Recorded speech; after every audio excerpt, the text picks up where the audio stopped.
बिस्मिल्लाहिर्रहमानिर्रहीम, अस्सलामुअलैकुम। KBS बल्दियाती news के साथ मैं हूं यासिर पीरजादा। सबसे पहले एक नजर डालते हैं हेडलाइंस पर।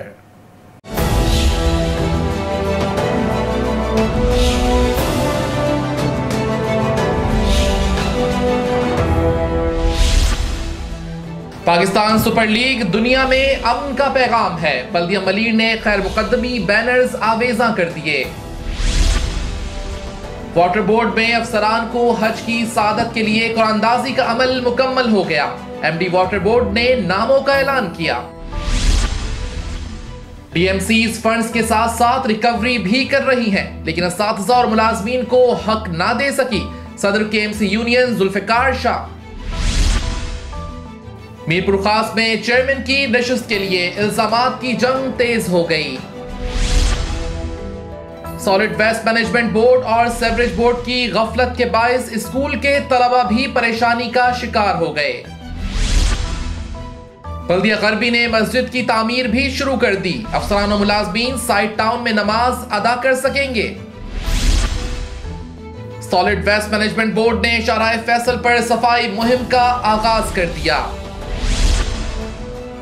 और ग्रीन लाइन का तामीराती काम जारी। बोर्ड ऑफिस पर नाला उबल पड़ा।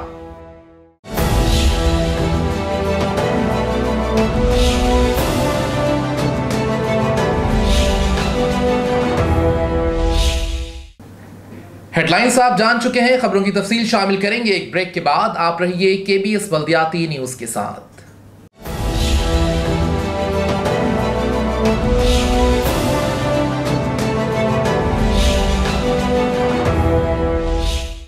केबीएस बल्दियाती न्यूज में आपको कहते हैं खुशामदीद और बुलेटिन के आगाज में सबसे पहले खबर आप तक पहुंचाएंगे कि चेयरमैन बल्दिया मलीर जान मोहम्मद बलोच ने कहा है कि पाकिस्तान सुपर लीग में आने वाले मेहमानों के लिए इस्तकबालिया बैनर्स और मोनूमेंट के कामों को मुकम्मल कर लिया है। इस हवाले से देखते हैं ये रिपोर्ट। चेयरमैन बल्दिया मलीर जान मोहम्मद बलोच ने कहा है कि पाकिस्तान सुपर लीग दुनिया भर में अमन का पैगाम है और बल्दिया मलीर ने आने वाले मेहमानों के इस्तकबाल के लिए तमाम तरह इंतजाम को मुकम्मल किया। चेयरमैन बल्दिया मलीर जान मोहम्मद बलोच ने इन ख्यालात का इजहार पाकिस्तान सुपर लीग में आने वाले मेहमानों के लिए किए गए इंतजाम का जायजा लेते हुए कही। इस मौके पर डायरेक्टर एडमिन वासिफ जफर, अफसर ताल्लुकात व आम हाजी सलीम और दीगर भी मौजूद थे। इस मौके पर अफसरान ने बताया कि सफाई सुथराई के इंतजाम, तजावुजात के खात्मे और सिंध की रवायत के मुताबिक खैर मकदमी इस्तकबालिया बैनर आवेजा कर दिए गए हैं और इस सिलसिले में पुलिस और कानून नाफिज करने वाले इदारों का भी हमें मुकम्मल ताउन हासिल रहा। जबकि चेयरमैन बल्दिया मलीर जान मोहम्मद बलोच ने कहा कि पाकिस्तान सुपर लीग से पाकिस्तान के अमन और खेल कूद के लिए बेहतरीन माहौल और कराची वालों के साथ साथ जिला मलीर के देही शहरी आबादी के लोगों के खुलकर जज्बात की भी अक्कासी होती है। Aziz Arif, KBS news, Karachi. MD water board ने अफसरान को हज की सादत के लिए कुरानदाजी में 5 नामों का ऐलान कर दिया। वाटर बोर्ड 25 अफसरान और मुलाजमीन को हज की सादत फराहम करेगा।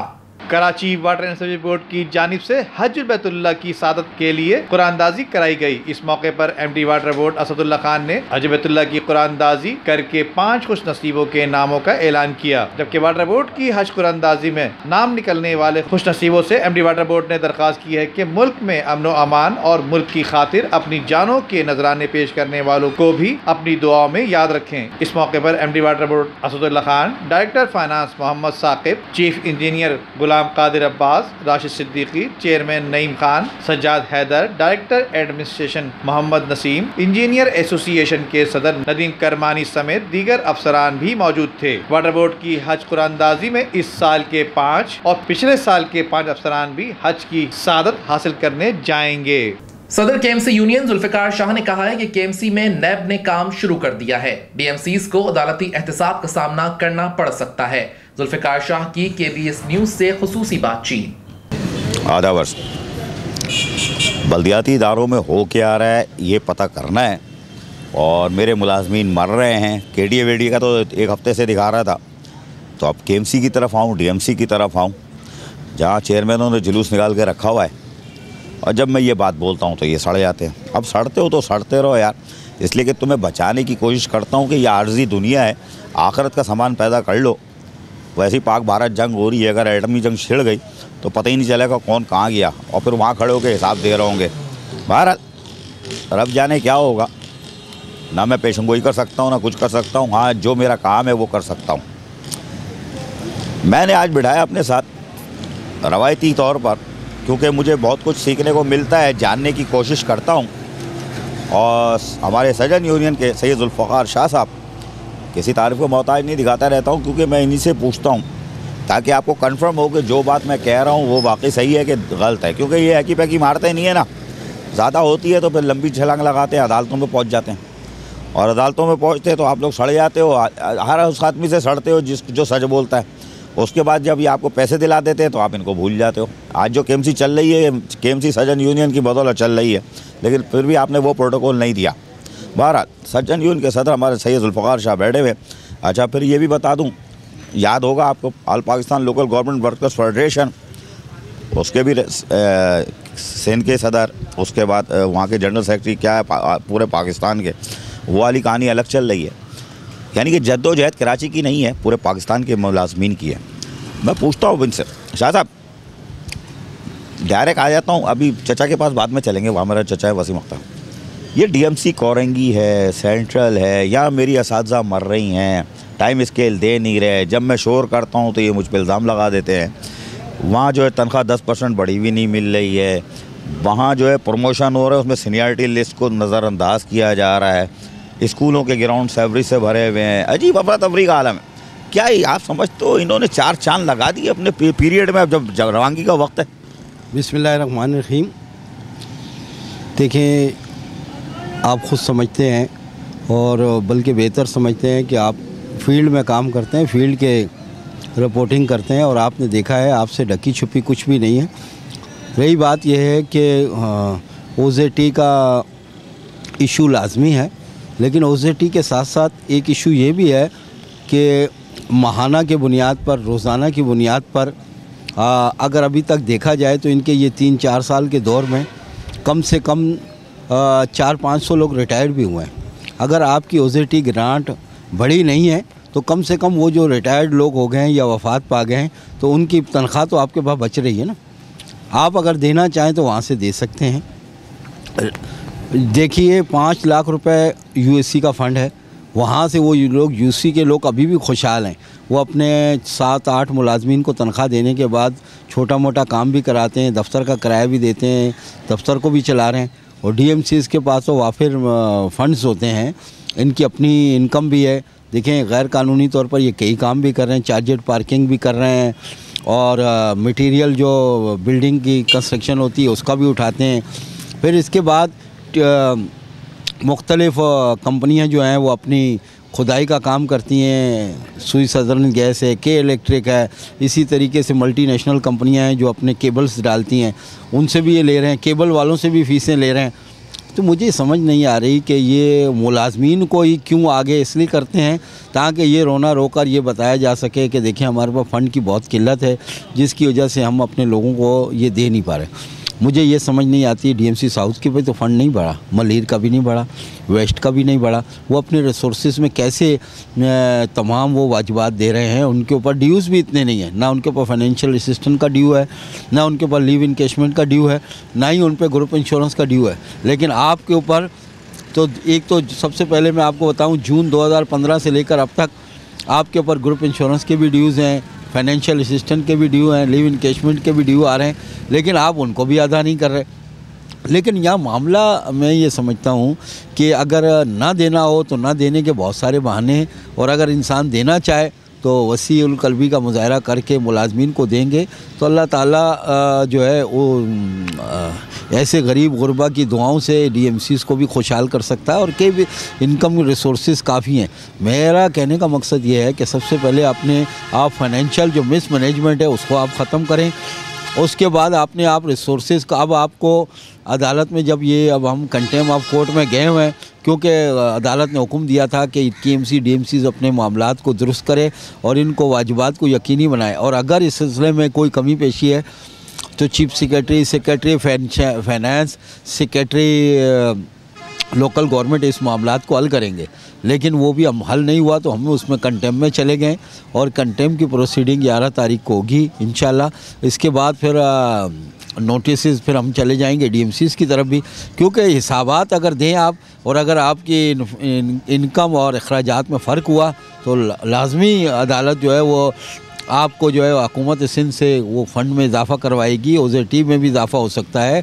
और अब आपको बल्दियाती इदारों को जाने से पहले इन्हें चाहिए ये ख़ुद भी अदालत में जाएं, ताकि पीएफसी जो 2010 से रुका हुआ है वो पीएफसी की ग्रांट में जब इजाफ़ा हो जाएगा तो काफ़ी मसले मसाइल हल हो सकते हैं। लेकिन आप यहाँ बैठे हुए अगर आप डीएमसी में बैठे हुए फ़ंड का रोना रोएंगे और सिर्फ एक लेटर लिख कर डाल दें और उसके ऊपर परसू ना करें, आगे ना जाएं, वज़ीर आला से ना मिले, वज़ीर बल्दियात से ना मिले, सेक्रेटरी फाइनेंस चीफ सेक्रेटरी से ना मिले, तो ये मामलात घर बैठे तो हल नहीं होंगे। लेकिन शाह साहब ये बताएं, इनकी टीचर्स मुजाहरा करती है, टीचरें मुजाहरा करती है, मुलाजमीन मुजाहरा कर, ये उस पर असर रसूख डाल के धमका के और जो डायरेक्टर होते हैं एजुकेशन के उनसे कि तुम घोष हो, तुम जाली हो, उनसे कहलवाते हैं जो खुद घोष और जाली और नॉन कैडर है।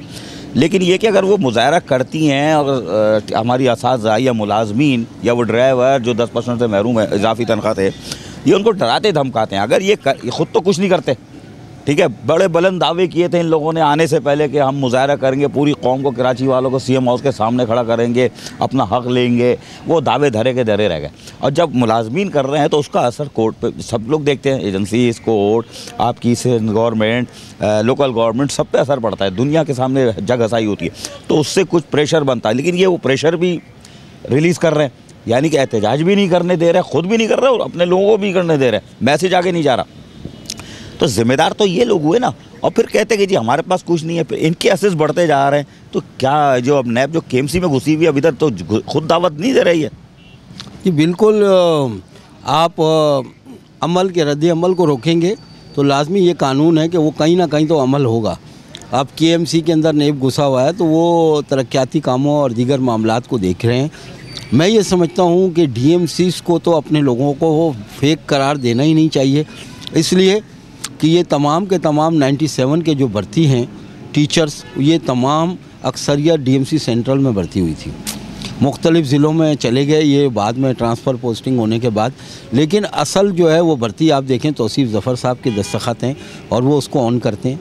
फिर आपकी डीएमसी उनको ऑन करती है, उनसे इलेक्शन कमीशन की ड्यूटियां लेते हैं, पोलियो की ड्यूटियां आप लेते हैं, सर्वे की ड्यूटियां आप लेते हैं, जलसा जुलूस की ड्यूटियां लेते हैं, तमाम ड्यूटियां जब आप लेते हैं फिर उसके बाद उन्हें फेक करार देना मेरा ख्याल से समझ नहीं आती। और मैं ये समझता हूँ कि अदालत को गुमराह करने में भी डीएमसी सेंट्रल के जो वकील हैं उसका बहुत बड़ा हाथ है। अब वो एक वकील को अगर चेयरमैन साहब अपने जो उनके लीगल एडवाइज़र हैं उनको आप नहीं मतलब कंट्रोल में रख सकते हैं, या उनको आप जब आप देना चाहते हैं, तो मैं ये समझता हूँ कि ये दो रुखी पॉलिसी नहीं होनी चाहिए। टीचर्स जाती हैं या इनके पार्टी के लोग जाते हैं, उनको कहते हैं जी मैं तो बिल्कुल इस महीने आप ऐसा करें कि आप एफिडेविट दे दें तो हम आप कोर्ट से केस वापस ले लें, हम आपको तनख्वाह देने को तैयार हैं। ड्यूटियाँ उनसे आप ले रहे हैं, स्काउट का काम आप उनसे ले रहे हैं, स्पोर्ट्स का काम आप ले रहे हैं। ये वो टीचर हैं जिनको आप लिख कर दे रहे हैं कि जी सही है, ये हम इनको बिल्कुल ये हमारे यहाँ फ़लाँ जगह ड्यूटी दे रही हैं। जब जो शख्स जहाँ ड्यूटी दे रहा है तो उसमें अदालती कतखन तो नहीं है, आप उसको दें, वो अदालत से अपना वो वापस ले लेगी, आप उसको दे दें। फेक आप उस वक्त नहीं करार दे सकते क्योंकि भर्ती आपने की है, सिंध हुकूमत ने नहीं की। सिंध हुकूमत आपके किसी मुलाजिम को फेक करार उस वक्त तक नहीं दे जा सकती जब तक आप ख़ुद ऑन कर रहे हैं। जब आप ख़ुद ऑन कर रहे हैं, स्क्रूटनी में आप लिख के दे रहे हैं कि ये हम इनको वेरीफाई करते हैं, इनके कागजात दुरुस्त हैं, तो सिंध गवर्नमेंट को तो मेरा ख्याल, सिंध गवर्नमेंट तो सिर्फ एक फ़िज़िकली वेरीफाई करने का हक़ रखती है, वो कागजात का हक़ इसलिए नहीं रखती कि ये भर्ती आपने की है, काम आपने इतना अर्सा आपने लिया, तो आप उनको फेक किस तरह करार दें। अगर केएमसी के भी डायरेक्टरों ने इन्हें फेक करार दिया तो वो गलत किया, क्योंकि 97 में जब भर्ती आपको डीएमसी ने किया है और डीएमसी आपसे काम ले रही थी और केएमसी उसको फेक करार देने की मजाज ही नहीं है। इसलिए मजाज नहीं है कि भर्ती का अख्तियार जब आपने उनको दिया है तो वही लोग हैं। फिर 2009 में केएमसी ने भर्ती की, जब केएमसी ने भर्ती की तो उस वक्त भी अगर किसी ने गलत किया तो उनके पास बाकायदा रिकॉर्ड मौजूद है, जो रिकॉर्ड जिसका मौजूद था उसमें उन्होंने लिख के दिया, तो वो हम समझते हैं कि वाकई ये चीज़ दुरुस्त है। लेकिन 1997 के लोगों को जो ये फेक करार दे रहे हैं ये बिल्कुल गलत है, और ये ऐसा अमल है कि अदालत जब इसको समझ पाएगी, जजेस इस बात को समझेंगे, तो आप यकीन मानिए कि केएमसी और गवर्नमेंट की इसमें बड़ी आप उसको अगर आम ज़बान में हम कहें ये लतरौल हो जाएगी इनकी, और इन्हें उनके वाजिबात देने पड़ जाएंगे, क्योंकि इसमें फेक इसलिए नहीं है कि इदारा ऑन कर रहा है, जिसने इनको भर्ती किया उनको ऑन कर रहा है। पहले केएमसी में जब मुलाजिम थे तो उस वक्त ये पिटीशन लगी तो उस वक्त क्योंकि इबाम था थोड़ा सा, लेकिन अब चूँकि डीएमसी को ये अपने वापस हो चुके हैं, उन्होंने इनको भर्ती किया है, जब वो इनको ऑन कर रहे हैं तो मेरा ख्याल से कोई दुनिया की ताकत उनको फेक इसलिए नहीं कर सकती कि वो फिज़िकली भी वेरीफाई हैं। और फिज़िकली वेरीफाई हैं तो अगर उनको कमेटी ने जो रिपोर्ट दी उसमें ये लिखा है जी इनका डोमिसाइल पुराना नहीं है, इनके शनाख्ती कार्ड में ये है, इनकी डिग्री में ये है, तो मैं एक बात ये समझता हूँ कि ये सुप्रीम कोर्ट की रूलिंग भी है कि जो भर्ती होने वाला शख्स है अगर वो गलत भी भर्ती हो गया है तो भर्ती करने वाले को आप पकड़ें, और भर्ती जो हो चुका है, जो इतने साल सर्विस कर चुका है, अब तो 97 वाले रिटायरमेंट की तरफ जा रहे हैं, जब वो लोग रिटायरमेंट की तरफ जा रहे हैं तो आप उस वक्त उसको कैसे फेक करार देंगे? अच्छा, मज़े की बात ये बोलते हैं चेयरमैन वगैरह कि तुम घोस्ट हो, जाली हो, तुम ये हो, जबकि ख़ुद अदालती कवानीन की धज्जियाँ उड़ा रहे हैं और कोई पुरसाने हाल नहीं है। अच्छा, ये इतना टीचरें हमारी डर गई हैं, 761 का मुकदमा तो इन्होंने सब बता दिया, कुछ टीचरें मर गई, खबर में चली गई, उनका हल ही नहीं हो रहा, लेकिन अदालत से हो जाएगा।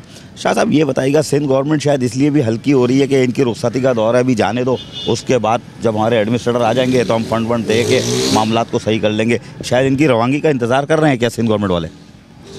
मेरे ख्याल से तो देखिए, हुकूमत सिंध अगर इनकी रवानगी का इंतज़ार कर रही है तो गलत है। देखें, हर चीज़ को सियासी अगर जमात की हुकूमत है और वो कोई अवामी जमात कहलाती है पाकिस्तान पीपल्स पार्टी, और मेरे ख़्याल से अवाम पीपल्स पार्टी की अगर गवर्नमेंट जो है वो डर खौफ का तो मुजाहरा ये लोग नहीं करते, लेकिन ये मुझे समझ नहीं आ रही। अलबत्ता कुछ पॉलिसी मेकर जो हैं शायद उनकी गलतियां कोताहियाँ हैं कि आज वो इस लेवल तक पहुंच चुका है कि बल्दियाती इदारों में पूरे सूबे के, चाहे वो पीपल्स पार्टी का बल्दियाती इदारा है, वहाँ चेयरमैन है, सब लोग इनसे नाला है हुकूमत से। मैं ये वज़ीर आला सिंध से दरख्वास्त करूँगा कि वो इस चीज़ का सदेबाब करें और बल्दियाती इदारों के सरबराहों का एक कन्वेंशन बुलवाएं, इनसे पूछें आपकी ज़रूरियात क्या हैं, आपको तकालीफ क्या हैं, क्योंकि ये निचली सतह का एक वो है और ये बाकायदा कानून का हिस्सा है। देखिए, आइन का आर्टिकल 140A इसमें कहता है कि आपकी 3 पार्ट गवर्नमेंट होती है, वफाकी गवर्नमेंट, सूबाई गवर्नमेंट और लोकल गवर्नमेंट। अगर आप सूबा वफाक को नहीं मानता तो वो भी गलत है, और अगर सूबा लोकल गवर्नमेंट को नहीं मानता तो वो भी गलत है। मैं ये समझने में अकबा जानिब हूँ कि असल में जो पॉलिसी मेकर हैं या जो हुकूमत साजी में जिनका अहम रोल है पार्टी के अंदर, पॉलिसी विंग जो कहलाती है, उनके गलत रवैयों की वजह से आज पाकिस्तान पीपल्स पार्टी को जो लोग ख़िलाफ़ बातें करते हैं या बल्दियाती इदारों के लोग बात करते हैं या सियासी जमातें बात करती हैं, तो ये उसमें इन्हें कम से कम ये है कि एक कन्वेंशन बुलाया जाए, वज़ीर आला साहब और सईद गनी साहब उसमें बैठकर इनकी तकालीफ को सुने, और अगर इनकी तकालीफ को रफ़ा करेंगे तो मेरा ख़्याल से सूबाई हुकूमत के ऊपर से लोड जो 90% कम हो जाएगा। और इसलिए कम हो जाएगा कि जब निचली सतह पे लोगों के मसले मसाइल हल होंगे तो मैं नहीं समझता कि उसमें फिर कोई ऐसी मामला आएगा कि जिसमें आइंदा के लिए सूबाई हुकूमत के लिए कोई मुश्किलात हों। अब आ जाइए शाह साहब चचा वसीम अख्तर की तरफ। फायर ब्रिगेड अलाउंस नहीं मिल रहा, फायरमैन परेशान है, फाका कशी का शिकार है। वादा किया गया था हर महीने एक के साथ एक, यहाँ तो फिर 12 हो गए और वो कवाली कर रहे हैं फायरमैन।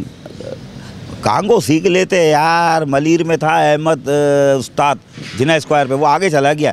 कांगो सीख लेते, बजाते उसके साथ, तो चचा वसीम अख्तर जो है शायद दे देते। तो यार ये फायरमैन भी रुल रहे हमारे, और अभी भी एहतजाज की को काल दी हुई है इन्होंने, पता नहीं कल करते हैं, परसों, पीर, मंगल, बुध को। ये हो क्या रहा है ड्रामा यार? पैसे कहाँ आ रहे हैं, कहाँ जा रहे हैं? इसमें मसला ये था कि जो बीच का एक गैप आया, 11 तो हमारे पहले के थे, जो बीच का एक गैप आया उससे 12 हो गए। उस गैप के अंदर क्या हुआ कि 10 करोड़ और 90 लाख रुपया हमारे पे चढ़ गया है। वो 10 करोड़ 90 लाख जो चढ़ा है उस वजह से ना इनकेशमेंट हो पाया है, ना डिफरेंस ऑफ पे हो सका है, और ना ही वो जो डिजीज़ कोटे में भर्ती हुए उनकी अभी तक सप्लीमेंट्री हो सकी है। उस बुनियाद पर फिर एक ड्यू हो गया था जिसमें फायर रिस्क अलाउंस। तो मेरा ख्याल से फायर रिस्क अलाउंस को अब जो है रोकना ये नामुमकिन है, क्योंकि इसमें एक अदालती फ़ैसला आ चुका है। जब इन्हें कंटेम्प्ट कार्रवाई का सामना करना पड़ेगा तो मेरा ख़्याल से इनके लिए मुसीबत हो जाएगी। इसलिए कि अब हमारी जो पिटीशन है उसमें ये चीज़ क्लियर आ गई है कि फ़ायर फाइटर की ड्यूटी टाइम है 8 घंटे, 4 घंटे इन्हें मस्ट ओवर टाइम है। और वो सूबे ने ये कहा है कि ये चूँकि मुलाजिम KMC के हैं तो ये KMC की ज़िम्मेदार है। अलबत्ता अगर फ़ंड की कमी या कोई मामलात हैं तो उसमें बैठकर मामला हल किया जा सकता है। तो ये फायर रिस्क अलाउंस को जो रोक रहे हैं ये गैर कानूनी अमल है।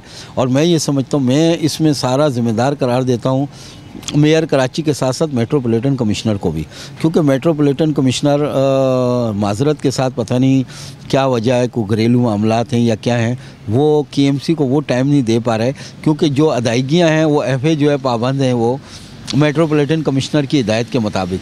वो 1 महीने का जो गैप आया उससे ये बढ़ गया और मामला जो है वो रफ़ा दफ़ा नहीं हो रहा, हर दफ़ा मामला बढ़ रहा है। इस दफ़ा मुझे उम्मीद है कि इस महीने इनकी तनख्वाह के साथ साथ इंशाअल्लाह तनख्वाह के 1-2 रोज़ के फौरी बाद हो चुकेगा, क्योंकि कल ही हमने पता कराया तो तमाम अदायगियाँ दीगर रोक दी गई हैं किसी भी किस्म की, यानी इनकेशमेंट तक नहीं दे रहे। यानी जो रिटायर मुलाजिम का हक़ है तनख्वाह के अलावा इनकेशमेंट भी नहीं दे रहे, ना डिफरेंस ऑफ पे दे रहे हैं, ना जो किसी की सप्लीमेंट्री तनख्वाह रुकी हुई है वो भी नहीं दे रहे। तो वो कोशिश ये कर रहे हैं कि किसी तरह 2-2.5 करोड़ रुपये जो फायर रिस्क अलाउंस है इसकी रकम पूरी हो जाए तो इन्हें एक फायर रिस्क अलाउंस दें। लेकिन ये मसले का हल नहीं है। देखें, हम ये समझते हैं कि अगर आपने ये कर्ज उतारना है तो एक के साथ एक देने का जो तय है वो तय होना चाहिए। आप रेगुलर भी बड़ी मुश्किल से एहतजाज के बाद दे रहे हैं। मैं ये समझता हूँ कि अगर फायर ब्रिगेड एहतजाज करता है तो ये देखें, ये दूसरी बड़ी दिफाई लाइन होती है, ब्रिगेड है। लेकिन जहाँ ब्रिगेड का नाम आ जाता है वहाँ फ़ौज का एक हुआ है।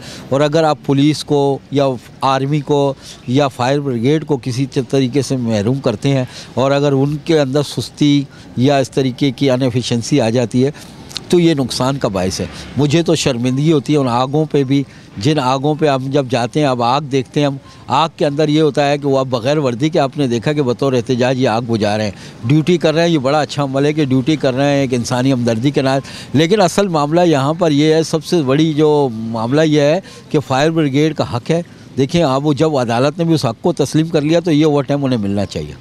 ये थे सजन यूनियन के सदर सैयद जुल्फ़िकार शाह साहब, तर्जुमानी कर रहे थे अपने मुलाजमीन की। मैं बोलता तो बुरा लग जाता, लेकिन CBA यूनियन, सजन यूनियन की सदर जुल्फ़िकार शाह साहब की ज़बानी सुनाने का मतलब ये होता है कि बात कहाँ तक पहुँची, अदालत तक पहुँची, नैब तक पहुँची और कहाँ तक होगा, क्या होगा, ये सब इसलिए लफ्ज़ इनके हाथ तो सुनवाने की कोशिश करता हूँ, क्योंकि मैं अकेला मंजन बेचता हूँ तो आप लोग की हटती है। खैर, कोई बात नहीं, हटती रहे।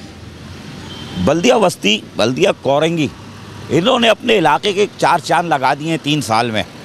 अपने अफसरान और मुलाजमीन को खुशहाल कर दिया है, कग भी नहीं किया है। रिटायर मुलाजमीन को 5-5, 10-10 हज़ार दे रहा हो, वो तुम्हारे फिगर, वो तुम्हारे पर्चे दिखाऊंगा कि साहब वो लीफ इनकेशमेंट। मर जाने वाले जो हैं वो वाकई, यानी जो कब्र में चले गए वो तो मर गए, वो पता नहीं क्यों निकल गए, लेकिन बेवाओं को मारता छोड़ गए DMC के चेयरमैनों के आगे। वो उसके फाइनेंशियल असिस्टेंट बनते 17 लाख, देते हुए 1 लाख 2 साल में। तो यार, ये तुम लोग ने बहुत अच्छा कारनामा अंजाम दिया है, लेकिन पूरी तफसील लाऊंगा तुम्हारी जामत से पहले, और मैं चीज़ें जमा कर रहा हूँ। और जो आवाम की खिदमत का नारा करते थे ना कि अवामी खिदमत, वो तुमने कितनी की, अपने खुद ही रिपोर्टों में देख लो, पब्लिक में जाके या अपने बंदे भेज के देख लो। खैर, बहरहाल ये मुख्तसर थी मुलाकात थी, मुझे अभी इनसे 4-5 सवाल और करने थे, लेकिन गैप काफ़ी है, तो इंशाल्लाह 2-4 दिन में ये फिर आपको ये 2 सूरतें फिर नज़र आएंगी। तबते हो तो तबते रहो, हमारा क्या जा रहा है, हम तो सच बोलना है, सच बोलते रहेंगे। उल्टे हाथ से कर देता हूँ, नहीं बुरी बात है। आधा वर्ष मीरपुर खास में चेयरमैनशिप की जंग शिद्दत इख्तियार कर गई। जमात की बौछार, प्रेस कॉन्फ्रेंस का सिलसिला जारी है। मीरपुर खास म्यूनिसिपल कमेटी चेयरमैनशिप हासिल करने के लिए कानूनी जंग के बाद अब ज़बानी जंग शिद्दत इख्तियार कर गई है। वाइस चेयरमैन फरीद अहमद खान की प्रेस कॉन्फ्रेंस के बाद चेयरमैन फारूक जमील दुरानी ने अपने ऑफिस में हंगामी प्रेस कॉन्फ्रेंस करते हुए कहा कि म्यूनिसिपल कमेटी का एक जाली इजलास दिखाया गया, जिस पर मैंने कानूनी हक इस्तेमाल करते हुए आला हुक्काम को तहरीरी लेटर जारी किए हैं। इस्तेमाल किया, बल्कि जाली लेटर पैड के जरिए इस गैर कानूनी इज्तिमा को नाम नेहात खुद साख्ता इजलास का नाम देकर इजलास के मिनट्स जारी किए, जिसमें कौंसल ऑफिस के नाम पर जाली व खुद साख्ता आउटवर्ड नंबर इस्तेमाल करके संगीन जुर्म का इर्तिकाब किया।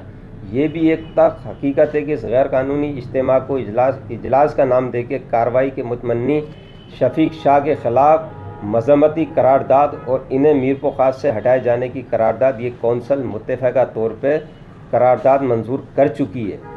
फारूक जमील दुरानी ने कहा कि शहर की तरक्की के लिए फी वार्ड 50 लाख रुपए की NIT में रुकावट डाली जा रही है। मुझ पर इल्ज़ाम लगाने वाले अपने दौरे इक़्तिदार में आवाम की भलाई के काम क्यों नहीं करा सके। साथ मिलकर शहर की तरक्की और अवामी मफादात को एक साजिश के तहत सबूताश करने की में मसरूफ़ रहते हैं। मेरा और आवाम का एक सवाल ये है कि फरीद अहमद ख़ान 2 बार के MPA और 1 बार वज़ीर रहे। इन्होंने शहर की तरक्की फलाह बहबूद के लिए कोई कारनामा अंजाम दिया जिससे शहर मिसाली तरक्की कर सका हो, जबकि इस दौर में इनके पास इख्तियारात भी थे, हुकूमत का हिस्सा भी। फारूक जमील दुरानी ने अपने ही वाइस चेयरमैन के खिलाफ करप्शन और दीगर इल्ज़ामात की बौछार कर दी। अब देखना है कि मीरपुर खास म्यूनसिपल कमेटी चेयरमैनशिप की सीट की जंग में आवाम को कितना फ़ायदा मिलेगा। सेवरेज बोर्ड की गफलत के बायस स्कूल तलबा भी परेशानी का शिकार हो गए। स्कूल के बाहर कूड़ा करकट भी सॉलिड वेस्ट की कारकर्दगी पर सवालिया निशान है। जमशेद टाउन UC 13 के इलाके में वाक़या कुरैशी गवर्नमेंट स्कूल के सामने सीवरेज का पानी और कचरा मुस्तकबिल के बीमारों के लिए दर्द सर बनता जा रहा है। स्कूल इंतजामिया का कहना है कि सीवरेज के पानी के बायस बच्चों में मुख्तलिफ वबाई अमराज फैल रहे हैं और बल्दियाती इदारों को मुतादिद बार शिकायत के बावजूद रवायती बेहसी का मुजाहरा किया जा रहा है। स्कूल इंतजामिया का कहना है कि सीवरेज के पानी से गुजर कर बच्चों के यूनिफॉर्म भी खराब हो जाते हैं। सबसे बड़ी बात यह कि ये गवर्नमेंट स्कूल है और गवर्नमेंट स्कूल में जाहिर है बच्चे जिस तरह के आते हैं, आप सबको पता है उनके पास कोई गाड़ियां नहीं है, वो पैदल चलकर आते हैं और जब पैदल चल के आते हैं तो यहाँ आना जाना इतना मुहाल है। अक्सर बच्चे यहाँ स्लिप हो जाते हैं, गिर जाते हैं, जिसकी वजह से उनके यूनिफॉर्म गंदे हो जाते हैं, फिर वो कहीं चोट लग जाती है, उनके मसाइल खड़े हो जाते हैं। और आपके इस चैनल के तवज्जुह से मैं ये कहना चाहूँगी कि जितनी जल्दी हो इस मसले को हल करवा दें तो बच्चों के लिए डिस्ट्रिक्ट के नाज़िम को रिक्वेस्ट करें। हाँ, डिस्ट्रिक्ट के जो भी नाज़िम हैं वो आके UC नाज़िम आके देख लें, वो ख़ुद देख लें कि उनके भी बच्चे हैं और ये बच्चे पैदल आते हैं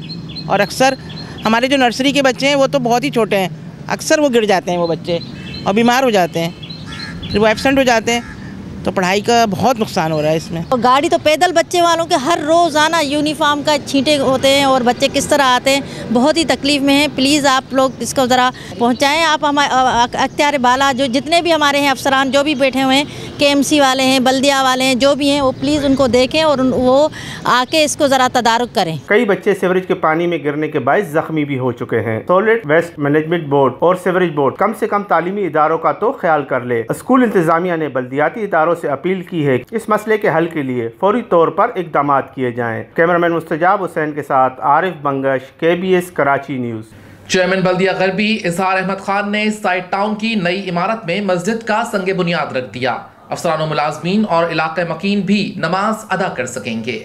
district municipal corporation district west के चेयरमैन इजहारुद्दीन अहमद खान ने म्यूनसिपल कमिश्नर वसीम मुस्तफ़ा, पार्लिमानी लीडर्स, अराकीन कौंसल और बल्दियाती अफसरान के हमरा साइड जोन ऑफिस में मस्जिद का संगे बुनियाद रखते हुए कहा कि साइड जोन ऑफिस और मल्लिका आबादी में मस्जिद न होने की वजह से मुलाजिम और इलाका मकीनों को नमाज की अदायगी में शदीद दुश्वारियों का सामना करना पड़ रहा है। चेयरमैन बल्दिया गरबी का कहना था कि इस सूरत हाल को मद्देनजर रखते हुए मस्जिद के तामीराती कामों को हंगामी बुनियादों पर शुरू किया जा रहा है ताकि और इलाका मकीन बआसानी पंजगाना नमाज अदा कर सकें और आने वाले नमाजियों के लिए अलग-अलग गेट भी बनाया जाए और इनकी दीगर जरूरियात का खुसूसी ख्याल रखा जाए, जबकि साइड जोन सहूलियात की फराहमी के हवाले से जारी दीगर कामों को बरवक्त तकमील किया जाए। Afaq Ahmed Siddiqui, M7 news, Karachi. Green line bus service के तामीराती काम के बायस बोर्ड ऑफिस पर नाला उबल पड़ा। तलबा तालबात और लोगों को मुश्किलात का सामना करना पड़ रहा है। Karachi water and sewerage board नाअहली का मुंह बोलता सबूत। North Nazimabad block A district centre की सड़कें समंदर का समा पेश करने लगी। ट्रैफिक की रवानी मुतासिर। नॉर्थ नाज़ाबाद के रिहायशी एक तरफ ग्रीन बस प्रोजेक्ट की तामीर से परेशान हैं, दूसरी जानिब Karachi water and sewerage board ने गटर का गंदा पानी शाहराहों पर छोड़कर दोहरे अजाब में मुब्तला कर दिया। यार मैं तो ये पानी जो है ना, ये हर जगह ये गंद बना हुआ है। ये बल्दियाती इदारों ने जो है ना यहाँ कोई काम नहीं किया है और जो है ना यहाँ एक मसला तो नहीं है, यहाँ एक मैनहोल खोलते हैं दूसरा मैनहोल बंद हो जाता है और ये जो है ना इन लोगों को तो इससे फ़िक्र, आवाम की कोई फ़िक्र नहीं है कि भाई ये आवाम को हम लोगों को मुंतखब किया गया है तो हमें कुछ इलाके में काम करना है। ये हमारा जो है ना मतलब ये दफ्तर है बल्दियात का, मतलब इन लोगों का बड़ा ऑफिस है, तो इन लोगों का बड़े अफसरान आते जाते हैं। ये मेन रोड है तो यहाँ का ये हाल है, तो अंदर का गलियों का क्या हाल होगा। Karachi water and sewerage board ने शहरियों को हर तरफ सीवरेज और मसाइल से दो चार कर रखा है और पीने के साफ पानी की लीकेज के साथ साथ गटरों का गंदा पानी परेशानी का बाइस बना हुआ है। कैमरामैन मुस्तजाब हुसैन के साथ फाक़ अहमद सिद्दीकी, KBS न्यूज़, कराची। और यहाँ KBS बल्दियाती न्यूज में ब्रेकिंग न्यूज आपको देंगे कि इश्तिहारी कंपनी ने बल्दिया बस्ती को लाखों का चूना लगा दिया। एक अहम खबर से आपको आगाह कर रहे हैं, इश्तिहारी कंपनी ने बल्दिया बस्ती को लाखों का चूना लगा दिया। बल्दिया बस्ती का महकमा लोकल टैक्स कार्रवाई ना कर सका, फंड्स की कमी का रोने वाला बल्दिया बस्ती लाखों रुपए की वसूली से गुरेज कर रहा है। इसी हवाले से कुछ मजीद तफसीलात जानने के लिए हमें राब्ता किया है नुमाइंदा KBS न्यूज अजीज आरिफ से। जी अजीज आरिफ, बल्दिया बस्ती में ये क्या हो रहा है? क्या महकमा लोकल टैक्स खुद रिकवरी करना नहीं चाहता? जी यासिर, ये बल्दिया बस्ती है और इसका लोकल टैक्स का महकमा जो है उसकी कारकर्दगी इंतहाई हैरान कौन है। लियाकताबाद में एक फोम की कंपनी ने गेट पहले ही बनाया था, लेकिन उसकी आड़ में एक दूसरा गेट बनाया गया था और लेकिन लोकल टैक्स की जब नज़र पड़ी तो उसने जाके उनको रोकने की कोशिश की तो उन्होंने अपने असर रसूख इस्तेमाल करना शुरू कर दिए कंपनी के एहलकारों ने और कोशिश ये की कि बगैर डीलिंग के हो जाए। लेकिन जब महकमा लोकल टैक्स के एक अफसर ने कोशिश की कि उस पार्टी से बात की जाए तो वो पार्टी जो थी वो कुछ और अंदाज से मामले को हल करना चाहती थी, लेकिन 8 दिन तक ये गेट लगा रहा और बाद में उसको अंडर टेबल सेट करने की कोशिश की जा रही थी कि मामला दब जाए और रिकवरी वाला मामला रुक सकता है। लेकिन ये कि बहरहाल इतलात ये है कि अब जो है उसने एक ताख़ीर से कंपनी ने कागजात जमा कराए हैं और सिर्फ 2 लाख का पे ऑर्डर जमा कराया था, जबकि बल्दिया बस्ती को 2.5 लाख का चूना लगाया जा रहा था। अब वो महकमा अब एक्टिव हुआ है और कोशिश कर रहा है कि वो 2.5 लाख के पे ऑर्डर को मजीद हासिल किया जा सके ताकि बल्दिया बस्ती के रेवेन्यू में इजाफा हो सके। बल्दिया बस्ती के चेयरमैन हो या दीगर लोग हैं वो रोना रोते हैं कि हमारे पास फंड्स की कमी है, लेकिन ऐसे पता नहीं कितनी और चीज़ें होंगी छुपी हुई जहाँ पर जो है रेवेन्यू कम आ रहा होगा।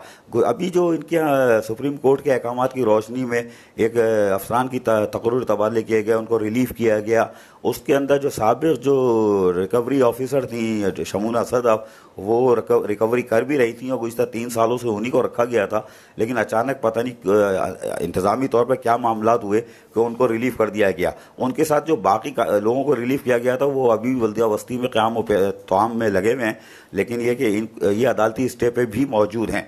लेकिन रिकवरी के अहदाफ अब वो शायद नहीं रहे या कोशिश नहीं की जा रही। अब इस तरफ चेयरमैन को भी देखना चाहिए कि वो ऐसी कौन कौन सी और जगह मौजूद हैं जहां से रिकवरी अहदाफ हासिल किए जा सकते हैं और इस तरह की जो चूना लगाने की कोशिश की जा रही है इसको ऐसे लोगों के खिलाफ कार्रवाई भी अमल में लानी चाहिए। लेकिन ऐसा लगता है कि अंडर टेबल मामला हल करने की कोशिश की जा रही है। जी बहुत शुक्रिया अजीज आरिफ तफसीलात से आगाह करने के लिए। नुमाइंदा KBS बल्दियाती न्यूज अजीज आरिफ हमें तफसीलात से आगाह कर रहे थे। जैसा कि आप जानते हैं कि हर बुलेटिन में वो वक्तन फवक्तन हमें बर वक्त ताज़ा तरीन खबर से आगाह करते रहते हैं और आज भी उन्होंने हमें अपडेट किया कि इश्तिहारी कंपनी ने बल्दिया बस्ती को लाखों का चूना लगा दिया है। बल्दिया बस्ती का महकमा लोकल टैक्स कार्रवाई ना कर सका, फंड्स की कमी का रोने वाला बल्दिया बस्ती लाखों रुपए की वसूली से गुरेज कर रहा है।